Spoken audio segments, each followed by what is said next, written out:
Меѓународниот шпионски музеј е на 10 километри од местото каде живееле тројца од руските агенти. На самиот влез во музеот се фотографии на откриени советски шпиони. Во одвоена соба се наоѓа така наречената шпионска школа. Ова е автомобил од филмот за Джеймс Бонд. Во обичен ден тој би бил хит на изложбата, заедно со пиштолот што личи на кармин и смртоносниот чадор. Но денеска, во светлина на шпионскиот скандал, најинтересниот дел на изложбата е ова парче хартија.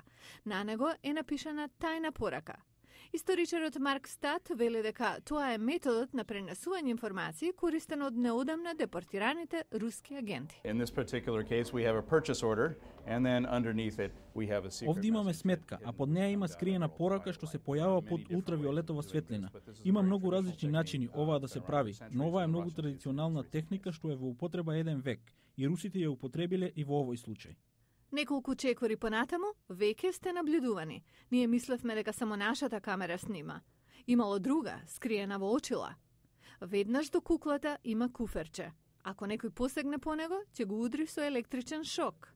Стат демонстрира направи развиени од ЦИА и КГБ. Отвор во чевел, например, од 1980-тите.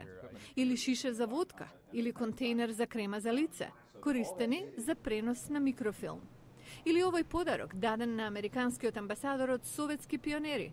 6 години подоцна е откриено дека имало вграден прислушен уред. Среде денешнава компјутерска технологија овие предмети изгледаат малку смешна, но некои од нив и денес се во употреба од вистински шпиони.